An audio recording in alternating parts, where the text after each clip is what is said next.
শাঁখের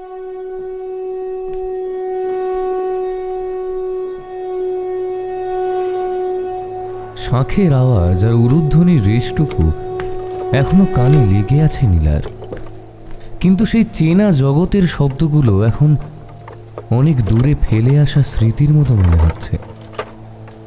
পালকির ভেতরটা বেশ সংকীর্ণ, তার উপর বিনারসির খসখসে শব্দ আর গয়নার ভারে শরীরটা যেন নুয়ে আসছে।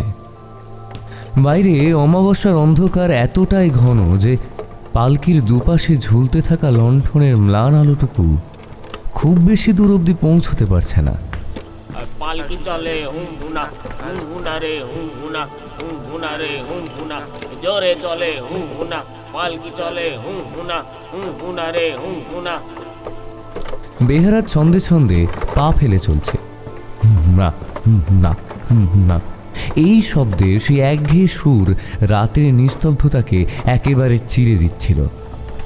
পালকির ভেতর মুখোমুখি বসে আছে নীলা আর তার স্বামী পরিতোষ। পরিতোষের বরণে এখনো বিয়ের গরদ, গলায় রজনীগন্ধার শুকিয়ে আসা মালা। লণ্ঠনের কাঁপা কাঁপা আলোয় তার মুখটা অদ্ভুত দেখাচ্ছিল। পরিতোষ নীলার আড়ষ্টতা বুঝতে পেরে মৃদু স্বরে বলল, আজ সারাদিন অনেক ধকল গেল, শরীর ঠিক আছে তো তোমার?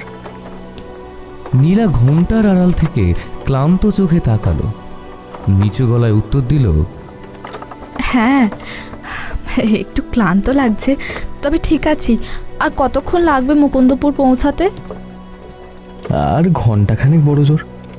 গ্রামের রাস্তা তো, পালকিতে একটু সময় লাগে। ভয় নেই, আমি আছি তো। নীলা ছোট একটা নিঃশ্বাস ফেলে চুপ করে রইল। পালকিটা এখন গ্রামের জনবসতি ছাড়িয়ে একটা ঘন জঙ্গলের পথ ধরে এগোচ্ছে। দুপাশে প্রাচীন সব বট আর অশ্বত্থ গাছ ডালপালা মেলে দাঁড়িয়ে আছে, যেন অন্ধকারের অতন্দ্র প্রহরী। মাঝে মাঝে ঝিঁঝি পোকার ডাক হঠাৎ করেই থেমে যাচ্ছে, আবার শুরু হচ্ছে। পরিবেশটা কেমন যেন থমথমে। হঠাৎ একটা তীব্র ঝাঁকুনি দিয়ে পালকিটা থেমে গেল। বেহারাদের সেই ছন্দবদ্ধ সুর এক নিমেষে বন্ধ হয়ে গেছে। বাইরে থেকে ভেসে এলো এক উচ্চস্বরে বচসা আর বিরক্তি ভরা কণ্ঠস্বর। এই বুড়ি, রাস্তার মাঝখানে এভাবে দাঁড়িয়ে আছো কেন? মরণ দশা নাকি? একজন পালকি বেহারার কর্কশ গলার ধমক শোনা গেল। আরেকজন চিৎকার করে বলল, পড়ে দাঁড়াও বলছি, পালকি যাবে, ঢং করার আর জায়গা পাও না। পরিতোষ পালকির ছোট জানালা দিয়ে বাইরে উঁকি দেওয়ার চেষ্টা করল। নীলা ফিসফিস করে বলল, কি হয়েছে, থামলো কেন? রাস্তার মাঝখানে কি এক বৃদ্ধ দাঁড়িয়ে আছে শুনছি। পাগল টাগল হবে হয়তো। পরিতোষ উত্তর দিল। বাইরে তখনও গালিগালাজ চলছে। পালকি বেহারারা সম্ভবত মহিলাটিকে জোর করে রাস্তা থেকে সরিয়ে দেওয়ার চেষ্টা করছিল, কিন্তু অদ্ভুত ব্যাপার হলো এতগুলো মানুষের চিৎকারের বিপরীতে সেই বৃদ্ধার কোনো সাড়া শব্দ পাওয়া যাচ্ছিল না। চারপাশটা হঠাৎ যেন বরফের মতো শীতল হয়ে এলো। ঠিক সেই মুহূর্তে একেবারে আচমকা জঙ্গলের ভেতর থেকে একটা আর্তনাদ ভেসে এলো।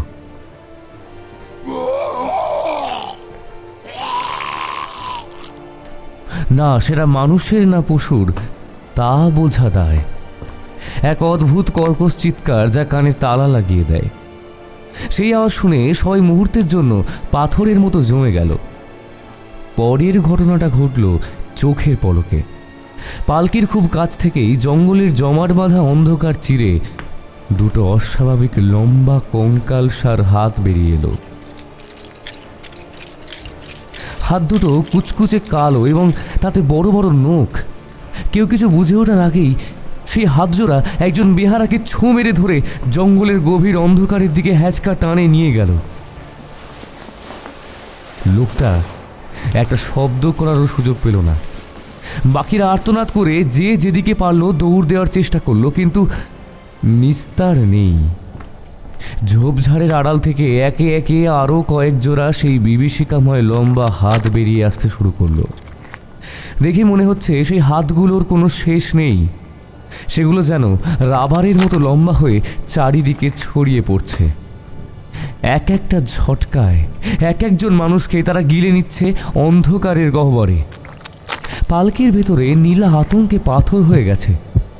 তার হৃৎপিণ্ডের শব্দ সে নিজেই শুনতে পাচ্ছে। কাঁপতে কাঁপতে সে পরিতোষের হাতটা শক্ত করে জাপটে ধরল।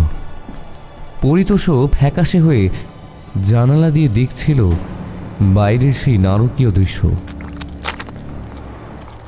তার কপালে বিন্দু বিন্দু ঘাম জমছে।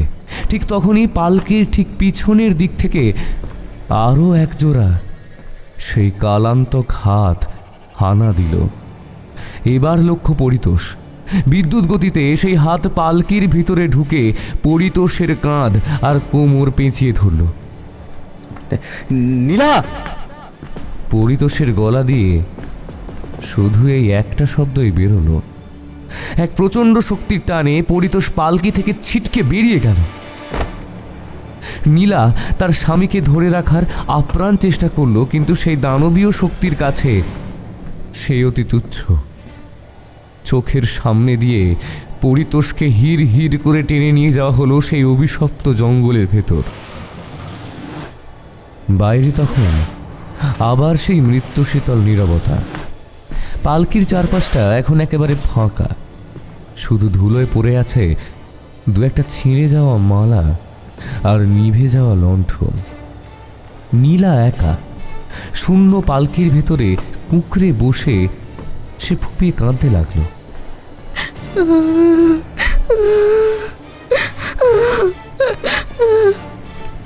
বাইরে অন্ধকার যেন এক অশরীরী তৃপ্তিতে নিঃশ্বাস ফেলছে।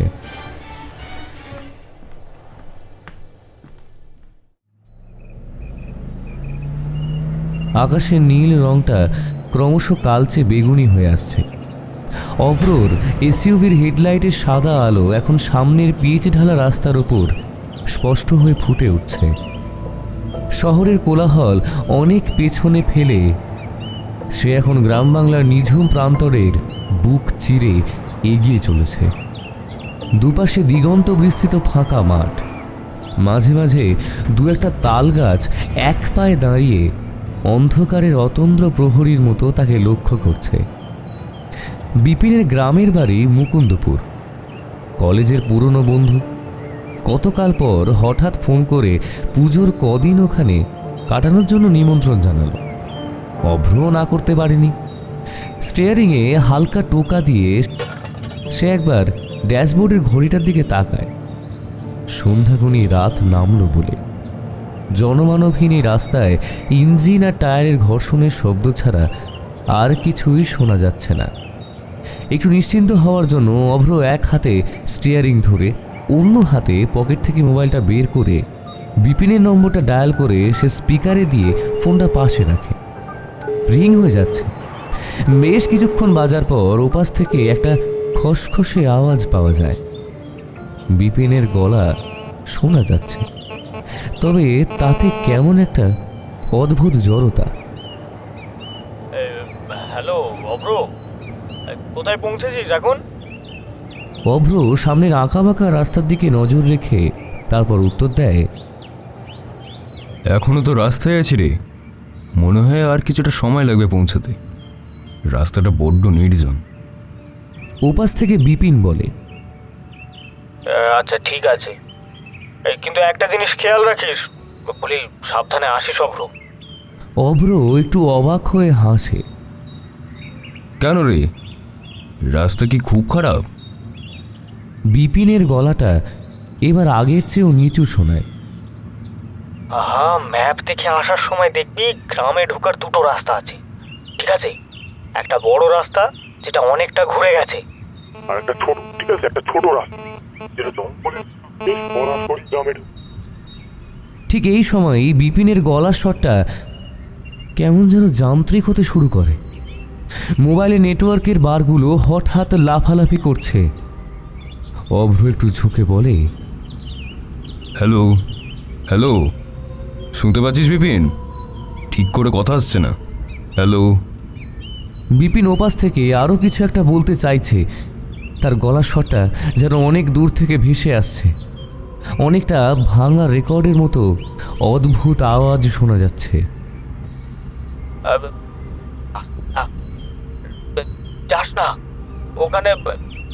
হ্যালো। হঠাৎ করে লাইনটা কেটে যায়। গাড়ির ভেতরটা মুহূর্তে নিস্তব্ধ হয়ে পড়ে।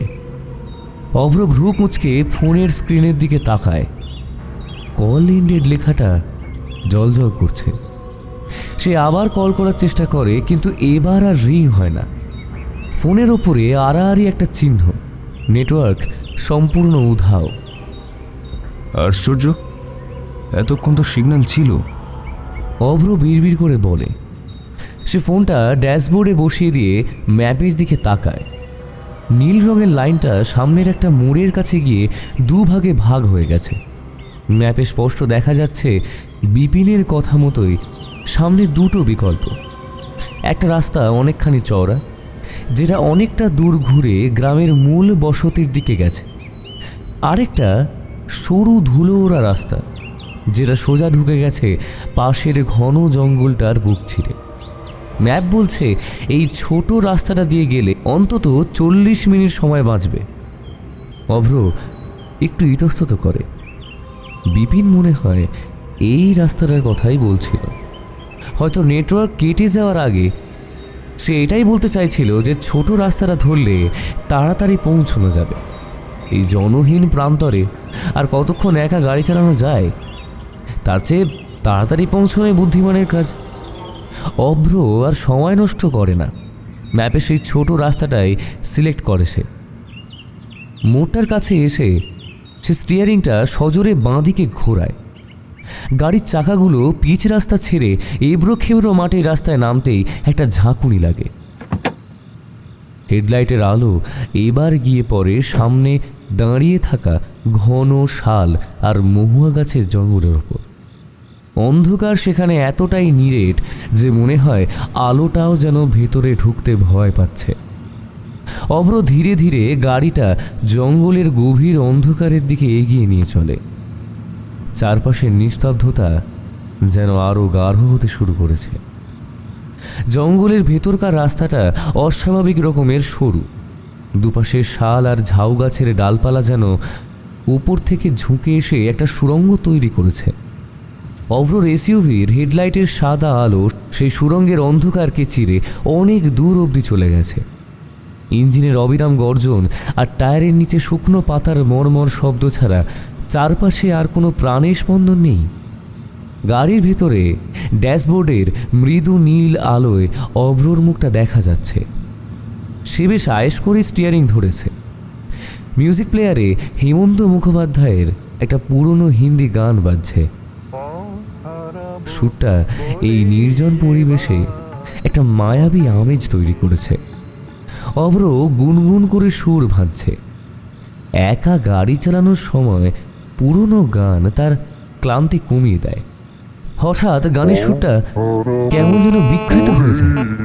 একটা কর্কশ ঘর ঘর শব্দ ওঠে, যেন কেউ টেপ রেকর্ডারের ফিতেটা জোর করে টেনে ধরছে। তারপরে সব চুপ। গানটা মাঝপথে থেমে যেতেই গাড়ির ভেতরটা এক লহমায় মৃত্যুশীল নিস্তব্ধতায় ভরে ওঠে। অভ্র ভ্রু কুচকে মিউজিক প্লেয়ারের বোতামগুলো টেপে। কি হলো আবার? ব্যাটারি তো ঠিকই থাকার কথা। সে বিড়বিড় করে বলে। সে রাস্তার একপাশে গাড়িটা দাঁড় করায়। চারিদিকে ঘুটঘুটে অন্ধকার। হেডলাইটের আলোর বাইরে আর কিছুই দৃশ্যমান নয়। অভ্র ড্যাশবোর্ডে হাত চাপড়ায়, কিন্তু প্লেয়ারটা নিষ্পন্দ পড়ে থাকে। ঠিক সেই মুহূর্তে সে রিয়ার ভিউ মিররের দিকে একবার তাকাতেই চমকে ওঠে। গাড়ির পিছনের লাল টিল লাইট দুটো হঠাৎ নিজে থেকেই জ্বলে উঠেছে। অন্ধকার জঙ্গলের গাছে গাছে সেই রক্তাভ আলো পড়ে এক বীভৎস দৃশ্য তৈরি করেছে। অভ্র অবাক হয়ে ভাবছে সে তো ব্রেক প্যাডেলে পা রাখেনি, তবে আলো জ্বলল কেন? বিস্ময় কাটতে না কাটতেই গোটা গাড়িটা একবার সজোরে কেঁপে ওঠে।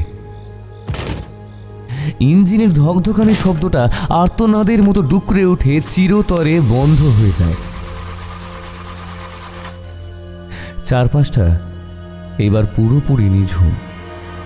অভ্র কয়েকবার চাবি ঘোরানোর চেষ্টা করে।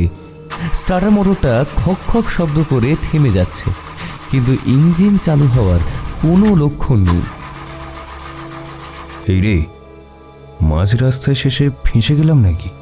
বিরক্তি আর এক অদ্ভুত অস্বস্তি নিয়ে সে গাড়ি থেকে নামে।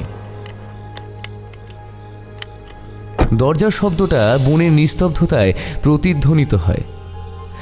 সে সামনের বনেরটা খুলতেই একরাশ গরম সাদা ধোঁয়া ফুঁস করে বেরিয়ে তাকে ঘিরে ধরে। পোড়া তেলের একটা কটু গন্ধ তার নাকে লাগে। ধোঁয়ার আড়ালে ইঞ্জিনের ভেতরের উত্তাপ সে অনুভব করতে পারছে। অব্র বুঝতে পারে রেডিয়েটর বা ইঞ্জিনে জলের খুব প্রয়োজন। সে গাড়ির পিছনের সিট থেকে নিজের ব্যাগটা টেনে বের করে। ভেতরে ওকে দিয়ে দেখে কাঁচের বোতলে নামমাত্র জল পড়ে আছে। এইটুকু জলে কিচ্ছু হবে না। সে খালি বোতলটা হাতে নিয়ে অসহায়ের মতো চারপাশের জমাট বাঁধা অন্ধকারের দিকে তাকায়। কোথাও কি কোনো কুয়ো বা পুকুর আছে? হঠাৎ তার বাঁ দিকের একটা প্রকাণ্ড ঝাউ গাছের আড়ালে কিছু একটা নড়াচড়া করে ওঠে। অভ্রর শিরদাঁড়া দিয়ে একটা হিম শীতল স্রোত বয়ে যায়। সে টর্চটা জেলে সেই দিকে আলো ফেলে। আলোর বৃত্তে ধরা পড়ে একজন কুঁজো বৃদ্ধা মহিলা। জীর্ণ বেশবাস, সাদা চুলগুলো অবিন্যস্তভাবে মুখে এসে পড়েছে। তিনি স্থির হয়ে দাঁড়িয়ে আছেন, যেন অনেকক্ষণ ধরে অভ্রর প্রতিটি নড়াচড়া লক্ষ্য করছিলেন। নির্জন জঙ্গলে এই অসময়ে বৃদ্ধাকে দেখে অভ্র যেমন অবাক হয়, তেমন একটু ভরসাও পায়।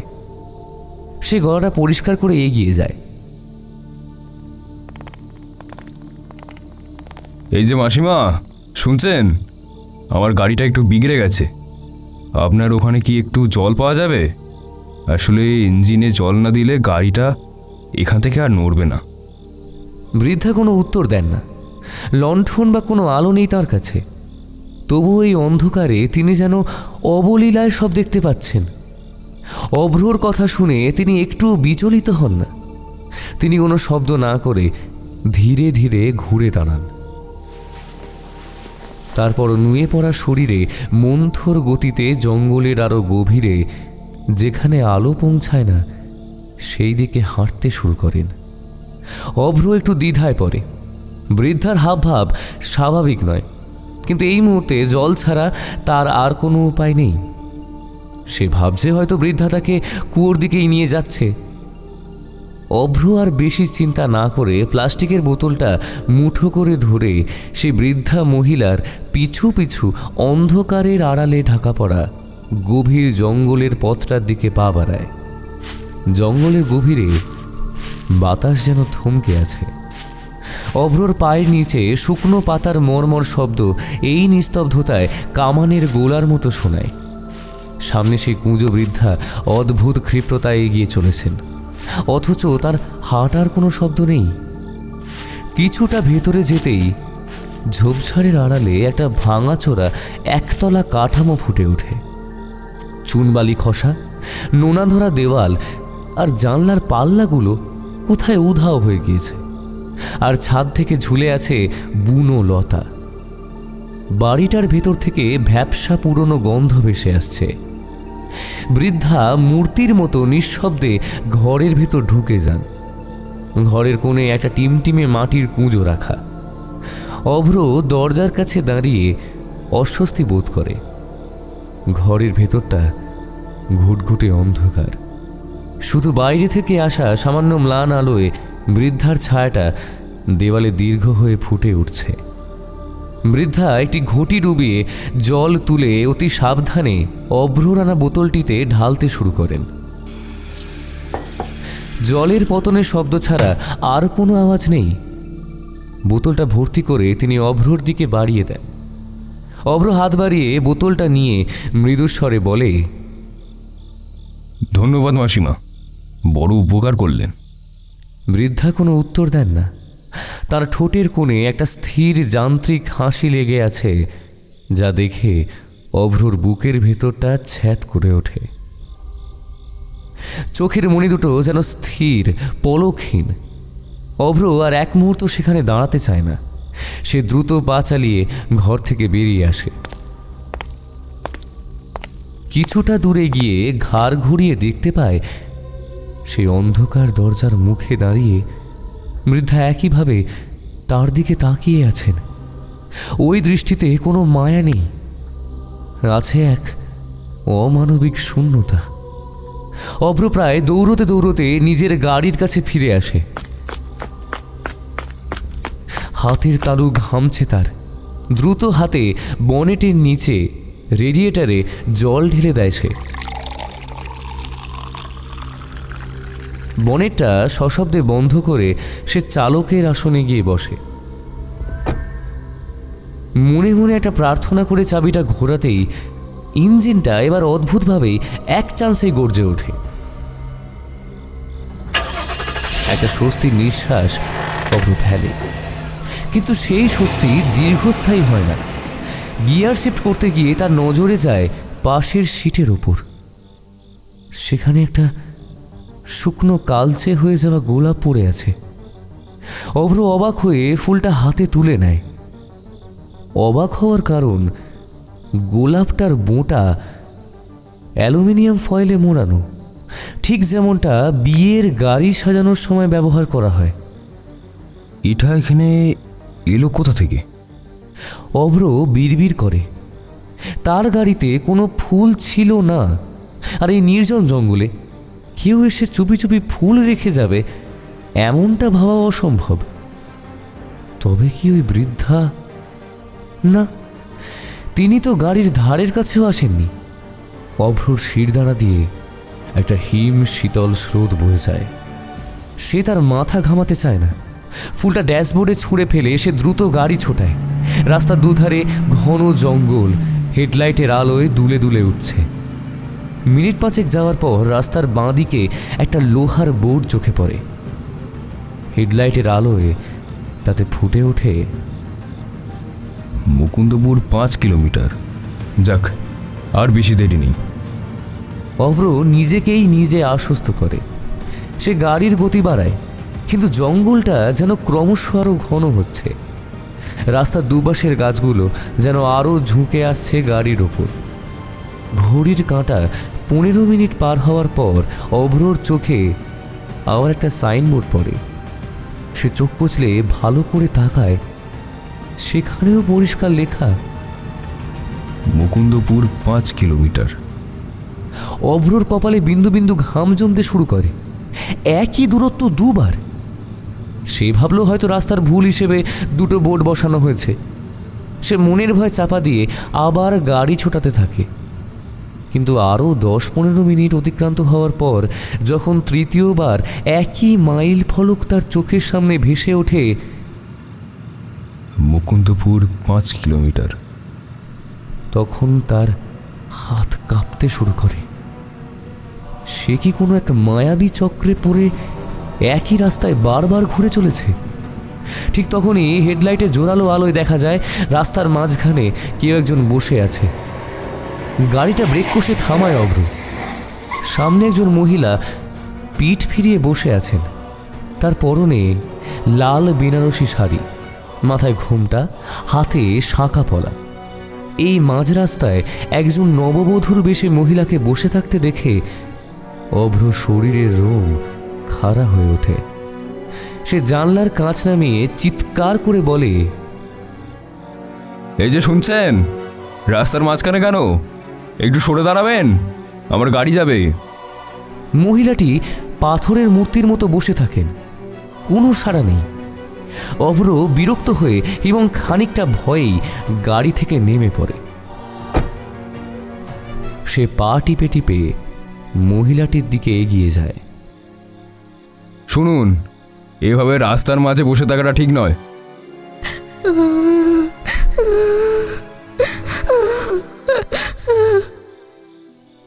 কথাটা শেষ করার আগেই মহিলা হঠাৎ একটা বিকট অমানসিক স্বরে ফুঁপিয়ে কেঁদে ওঠেন।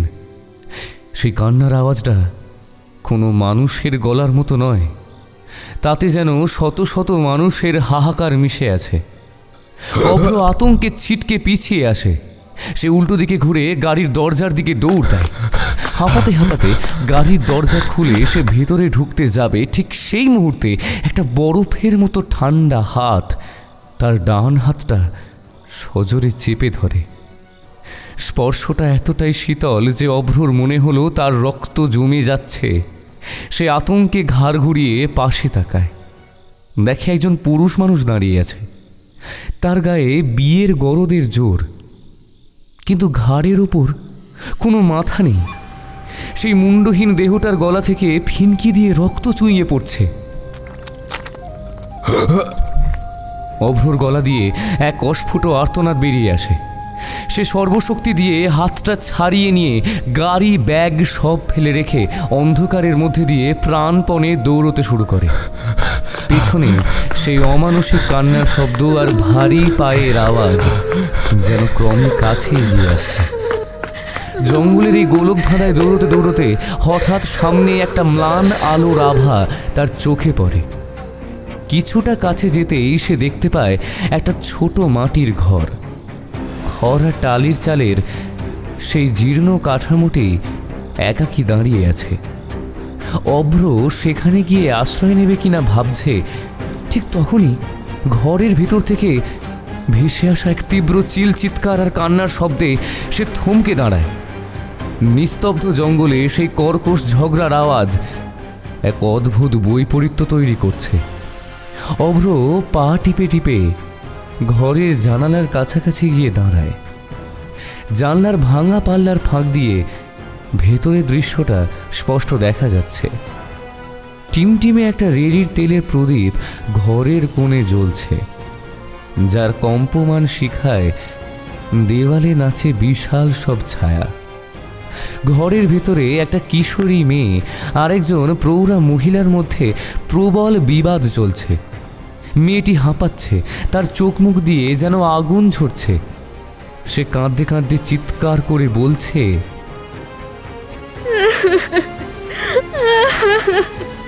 আমি তাকে ভালোবাসি মা, তোমরা কেন বুঝছো না?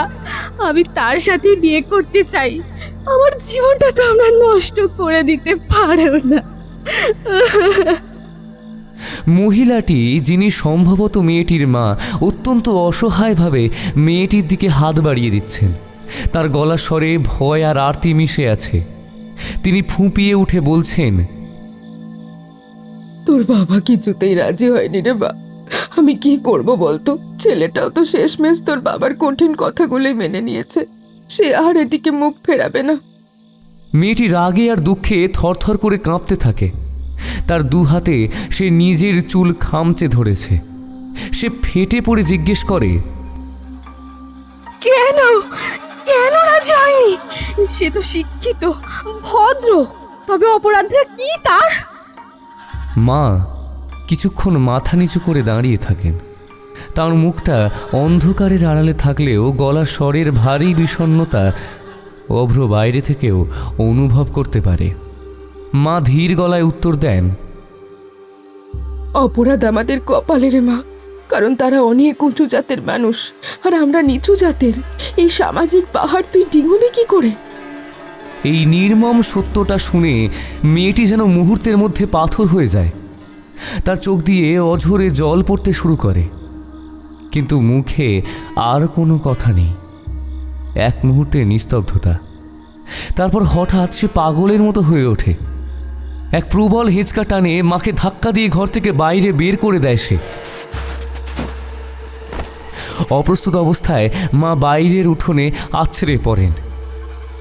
মেয়েটি ক্ষিপ্র হাতে কাঠের ভারী দরজাটা বন্ধ করে দেয় এবং ভেতর থেকে খিল তুলে দেয়। বাইরে অন্ধকার উঠোনে পড়ে থাকা মা এবার ডুকরে কেঁদে ওঠেন। তিনি হামাগুড়ি দিয়ে দরজার কাছে গিয়ে পাগলের মতো করাঘাত করতে শুরু করেন। দরজাটা খোল রে মা, ওরে আমার পাগল মেয়ে দরজাটা খোল, দরজাটা খোল মা। মায়ের আর্তনাদ বনের নিস্তব্ধতাকে চিরে খান খান করে দিচ্ছে। এভাবে নিজের ওপর কিছু করিস না মা, তোর পায়ে পড়ি, দরজাটা একবার খোল মা, দরজাটা একবার খোল। কিন্তু ভেতর থেকে কোনো সাড়া শব্দ নেই। অভ্র জানলার কোণ দিয়ে দেখছে ঘরের মাঝখানে মেয়েটি একা দাঁড়িয়ে আছে। তার চোখে এখন আর জল নেই, সেখানে ফুটে উঠেছে এক হিম শীতল শূন্যতা। সে যেন ঘোরের মধ্যে রয়েছে। মেয়েটি ধীরে ধীরে ঘরের এক কোণ থেকে লম্বা একটা পাটের দড়ি টেনে নিয়ে আসে। অভ্রর শরীরটা ভয়ে অবশ হয়ে আসছে। সে নড়াচড়া করার ক্ষমতা হারিয়ে ফেলেছে। সে দেখছে মেয়েটি টুল টেনে নিয়ে ঘরের মাঝখানে রাখছে। তারপর খুব ধীরে সুস্থে পরম ধৈর্যের সাথে দড়িটা ছাদের পুরনো কড়ির সঙ্গে আষ্টে পৃষ্ঠে বাঁধতে শুরু করে। বাইরে মা তখনও দরজায় কপাল খুঁড়ছেন। তার আর্তনাদ ক্রমশ দুর্বল হয়ে আসছে, কিন্তু আরতি কমছে না। দরজাটা খোল মা, দরজাটা খোল আমার মা, দরজাটা খোল, কথা শোন মা, কথা শোন, দরজাটা খোল। মেয়েটির কানে এখন আর কোনো পার্থিব শব্দ পৌঁছাচ্ছে না। সে দড়ির একটা ফাঁস তৈরি করে সেটা নিজের গলার কাছে নিয়ে যায়। ঘরের ভেতরের বাতাস তখন গুমোট আর ভারী। প্রদীপের আলোটা শেষবারের মতো একবার কেঁপে ওঠে। অভ্র বুঝতে পারে এক ভয়ঙ্কর এবং মর্মান্তিক সমাপ্তি তার চোখের সামনে ঘটতে চলেছে। অভ্র দু হাতে নিজের মুখ ঢেকে ফেলে। জানলার ওপাশে সেই তরুণীর গলায় দড়ি পরানোর দৃশ্যটা সহ্য করার মতো ক্ষমতা তার নেই। তার বুকের ভেতরটা কামারের হাঁপুড়ের মতো ওঠানামা করছে, কপালে ঠান্ডা ঘাম। সে কয়েক মুহূর্ত পাথরের মতো নিষ্পন্দ হয়ে বসে থাকে। নিস্তব্ধতা এতটাই প্রগাঢ় যে নিজের হৃৎপিণ্ডের প্রতিটি ধকধকানি সে স্পষ্ট শুনতে পাচ্ছে। কিছুক্ষণ পর প্রচণ্ড মানসিক জোর সঞ্চয় করে সে ধীরে ধীরে চোখ খোলে, কিন্তু চোখ খুলেই সে বিস্ময়ে বিমূঢ় হয়ে যায়। সামনে সেই জীর্ণ ঘর নেই, দড়ি হাতে দাঁড়িয়ে থাকা সেই মেয়েটিও নেই, এমনকি সেই আর্তনাদ করা মাও কোথাও নেই। চারপাশে কেবল জমাটবদ্ধ অন্ধকার আর তার এসইউভি ড্যাশবোর্ডের পরিচিত মৃদু নীল আলো। অভ্র খেয়াল করে সে আসলে নিজের গাড়ির চালকের আসনে বসে আছে। তার হাত দুটো স্টিয়ারিংয়ের ওপর অবশ হয়ে পড়ে আছে। সে কি তবে এতক্ষণ স্বপ্ন দেখছিল? অতিরিক্ত মানসিক চাপ আর ক্লান্তিতে কি তার মস্তিষ্ক কোনো বিভ্রান্তি তৈরি করেছিল? সে কয়েকবার লম্বা লম্বা শ্বাস নেয়, নিজেকে বোঝানোর চেষ্টা করে যে যা কিছু ঘটেছে সবই তার মনের ভুল। কিন্তু মনের এক কোণে এক বিজাতীয় আতঙ্ক ডানা বেঁধে আছে। সে ধীর গতিতে জানলার কাঁচের দিকে তাকায়। তার তাকানো মাত্রই তার শিরদাঁড়া দিয়ে একটা তীব্র বৈদ্যুতিক শকের মতো অনুভূতি খেলে যায়। গাড়ির জানলার কাঁচের ঠিক ওপাশেই একটা মুখ। না, ওটা মানুষের মুখ হতে পারে না।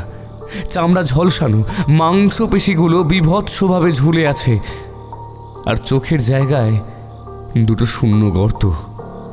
সেই সত্তাটা জানলার ওপার থেকে এক দৃষ্টে অভ্রর দিকে তাকিয়ে আছে। অভ্রর গলা দিয়ে কোনো আওয়াজ বেরোয় না। সেই হিমাঙ্কিত হয়ে নিজের জায়গায় একেবারে সেঁটে থাকে। ঠিক তখনই অভ্রকে অবাক করে দিয়ে গাড়িটা হঠাৎ নিজে থেকেই গর্জে ওঠে। চাবি না ঘোরাতেই ইঞ্জিনটা চালু হয়ে যায়। অভ্রর হাত স্টিয়ারিংয়ের ওপর নেই, পা ব্রেক বা এক্সিলেটারের ধারের কাছেও নেই, অথচ গাড়িটা মন্থর গতিতে এগোতে শুরু করে। অভ্রর মনে হয় যেন কোনো এক অশরীরী চালক তার অগোচরেই গাড়িটা নিয়ন্ত্রণ করছে। গাড়ির গতি ক্রমশ বাড়তে থাকে। ইঞ্জিনের শব্দ ছাপিয়ে হঠাৎ পেছনের দিক থেকে এক পৈশাচিক চিৎকারের শব্দ ভেসে আসে। অভ্র আতঙ্কিত হয়ে রিয়ার ভিউ মিররের দিকে তাকায়। লণ্ঠনের ম্লান আলোয় সে দেখতে পায় সেই মা আর মেয়ের বিকৃত অবয়ব। তাদের শরীরে এখন আর প্রাণের কোনো স্পন্দন নেই, আছে শুধু আদিম ক্রোধ আর যন্ত্রণা। তারা যেন হাওয়ায় ভেসে গাড়ির দিকে ঝাঁপিয়ে পড়তে চাইছে। তাদের দীর্ঘ নখরযুক্ত হাতগুলো গাড়ির বডি খামচে ধরার আপ্রাণ চেষ্টা করছে, কিন্তু অদ্ভুত ব্যাপার, তারা বারবার পিছিয়ে যাচ্ছে, যেন কোনো এক অদৃশ্য দেওয়াল বা শক্তি অভ্রর গাড়িটাকে ঘিরে রেখেছে, যা তাদের কাছে পৌঁছতে বাধা দিচ্ছে। সেই ছায়ামূর্তিগুলো আক্রোশে গর্জন করতে থাকে, তাদের বিভৎস মুখগুলো যন্ত্রণায় কুঁচকে যায়। অভ্রর চোখের সামনে দিয়ে এক বিভীষিকাময় কুচকাওয়াজ চলতে থাকে। গাড়িটা এখন ঝড়ের গতিতে জঙ্গল চিরে বেরিয়ে আসছে। ড্যাশবোর্ডের কাঁটা ক্রমশ ডান দিকে ঝুঁকছে। মিনিট খানিক এই অসম লড়াই চলার পর হঠাৎ চারপাশটা বদলে যায়। ঘন জঙ্গলের সেই বিভীষিকা পিছনে পড়ে থাকে, আর দূরে জনবসতির দু একটা মৃদু আলো দেখা যায়। ঠিক সেই মুহূর্তে গাড়িটা একটা তীব্র ঝাঁকুনি দিয়ে হঠাৎ থেমে যায়। অভ্র স্তব্ধ হয়ে কিছুক্ষণ স্টিয়ারিং ধরে বসে থাকে। তার শরীরে যেন আর কোনো শক্তি অবশিষ্ট নেই। হঠাৎ ড্যাশবোর্ডে রাখা মোবাইলটা শব্দ করে ওঠে। অভ্র তাকিয়ে দেখে ফোনের নেটওয়ার্ক আবার ফিরে এসেছে। স্ক্রিনটায় অসংখ্য মিস কল আর মেসেজের নোটিফিকেশনে ভরে গেছে, অধিকাংশই তার মা আর বিপিনের। অভ্র কাঁপা কাঁপা হাতে বিপিনের নম্বরটা ডায়াল করে। এক রিং হতেই ওপাশ থেকে বিপিনের উদ্বিগ্ন গলা শোনা যায়। হ্যালো, এই অপ্র, আরে তুই কোথায় রে? এতক্ষণ ফোন বন্ধ কেন তোর? আমি কতবার ট্রাই করেছি জানিস তুই? অভ্রর গলা দিয়ে কথা বেরোচ্ছে না। সে বহু কষ্টে ঢোক গিলে বলে,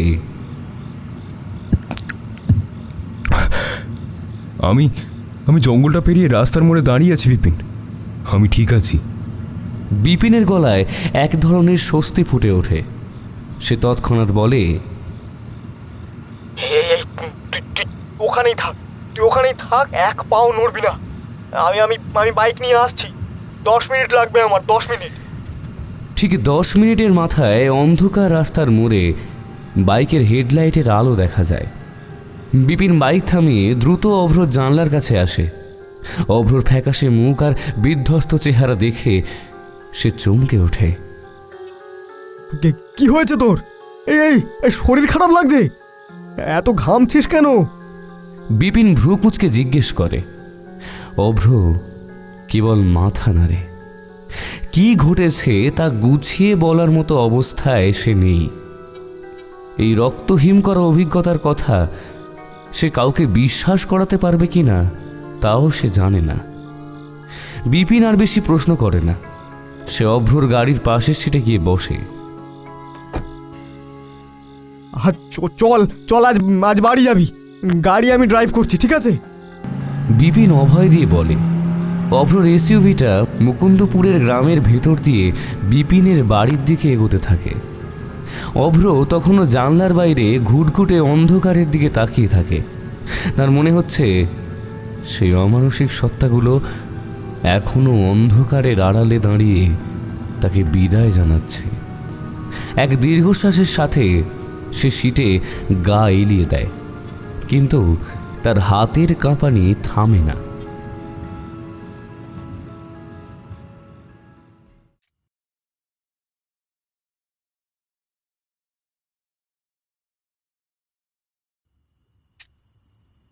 বিপিনের বৈঠকখানায় পুরনো আমলের একটা সেগুন কাঠের চেয়ারে অভ্র পাথরের মতো বসে আছে। ঘরের কোণে রাখা একটা সেকেলে পেন্ডুলাম ঘড়ি অবিরাম টিকটিক শব্দ করে চলেছে, যা এই নিস্তব্ধতায় কানে বিঁধছে। বিপিন একটা কাঁসার গ্লাসে জল নিয়ে এসে অভ্রর দিকে বাড়িয়ে দেয়। অভ্রর হাত দুটো তখনও কাঁপছে। গ্লাসটা ধরার সময় জলের উপর ছোট ছোট ঢেউ ওঠে। বিপিন ওর কাঁধে হাত রেখে মৃদু স্বরে বলে, জলটা খেয়ে নে অভ্র, তারপর শান্ত হয়ে একটু বস। তোর মুখ দেখে মনে হচ্ছে তুই সাক্ষাৎ যমরাজকে দেখে এসেছিস। অভ্র কয়েক ঢোক জল খেয়ে গ্লাসটার পাশে রাখে। তার গলার স্বর এখনো বসে আছে। সে খুব সংক্ষেপে ছাড়া ছাড়া ভাবে জঙ্গলে সেই রুদ্ধশ্বাস অভিজ্ঞতার কথা বলতে শুরু করে। সেই গুঁজো বৃদ্ধা, ম্যাপের সেই ছোট রাস্তা, ইঞ্জিন বন্ধ হওয়া, আর সব শেষে সেই মুন্ডহীন দেহ আর লাল বেনারসি পরা সেই মেয়েটির পৈশাচিক কান্নার শব্দ, সব কিছুই সে এক নিঃশ্বাসে উগরে দেয়। সব শুনে বিপিন গভীর চিন্তায় ডুবে যায়।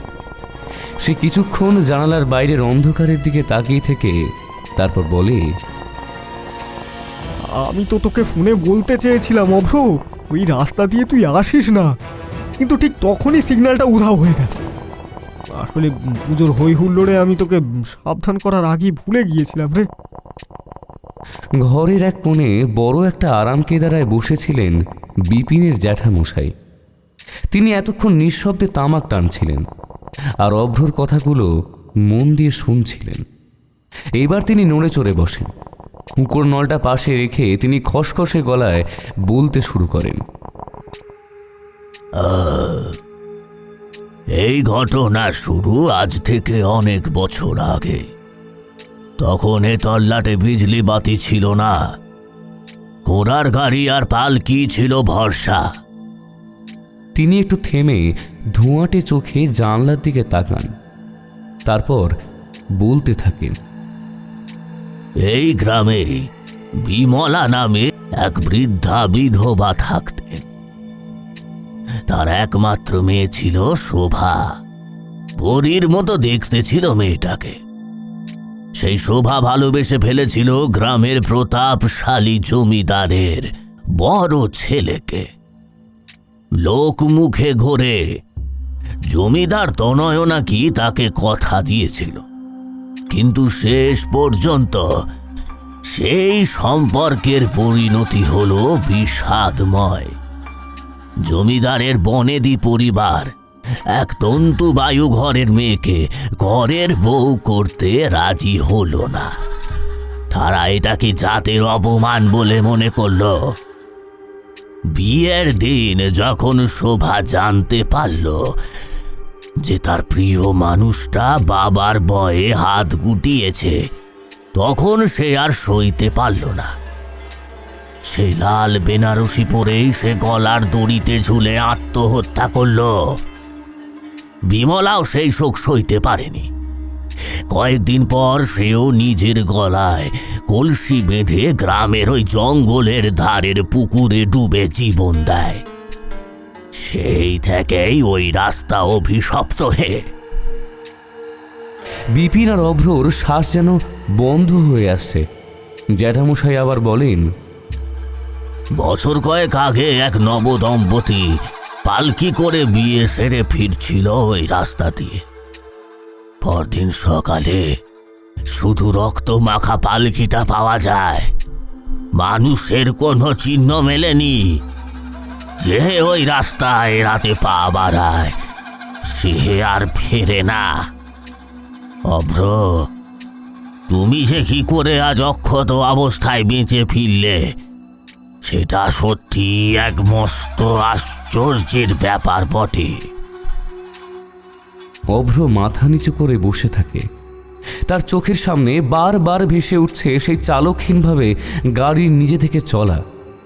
সে ধীরে ধীরে বলে, আমিও জানি না জ্যাঠামশাই, যখন ওই বিভীষিকা আমাকে ঘিরে ধরেছিল তখন আমার গাড়িটা হঠাৎ করেই নিজে থেকেই স্টার্ট নিল। আমার পা তখন এক্সিলারেটারে ছিল না, হাত ছিল না স্টিয়ারিংয়ে। মনে হচ্ছিল কেউ যেন অদৃশ্য হাতে গাড়িটা চালিয়ে আমাকে জোর করে ওই মরণ ফাঁদ থেকে বের করে নিয়ে এলো। বৈঠকখানায় এক গভীর নীরবতা নেমে আসে। ঠিক তখনই অভ্রর পকেটে ফোনটা সজোরে বেজে ওঠে। সে চমকে উঠে ফোনটা বের করে দেখে মায়ের ফোন। সে ভুলেই গিয়েছিল যে বাড়ি থেকে বেরোনোর পর থেকে মায়ের সাথে আর কথা হয়নি। ফোনটা ধরতেই ওপাশ থেকে মায়ের আতঙ্কিত ও উদ্বিগ্ন গলা ভেসে আসে, তুই ঠিক আছিস তো বাবা? কতক্ষণ ধরে তোকে পাওয়ার চেষ্টা করছি, ফোন কেন বন্ধ ছিল তোর? মা যেন ওপাশে প্রায় কাঁদছেন।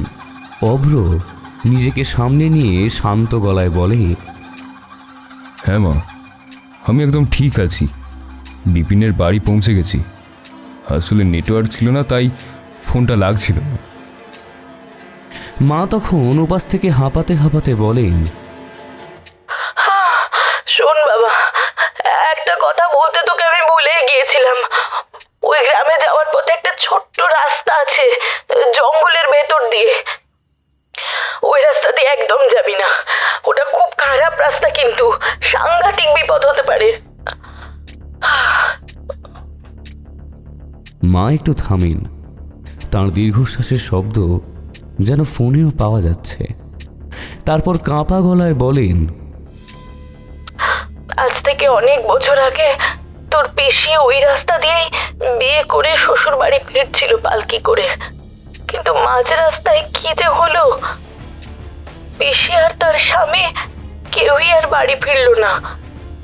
সেই থেকে আমাদের বংশে ওই রাস্তার নাম নেওয়া বারণ, বুঝলি? মায়ের কথাগুলো শুনে অভ্রর হাত থেকে ফোনটা প্রায় খসে পড়ার উপক্রম হলো। তার সারা শরীর দিয়ে একটা তীব্র শিহরণ বয়ে যায়।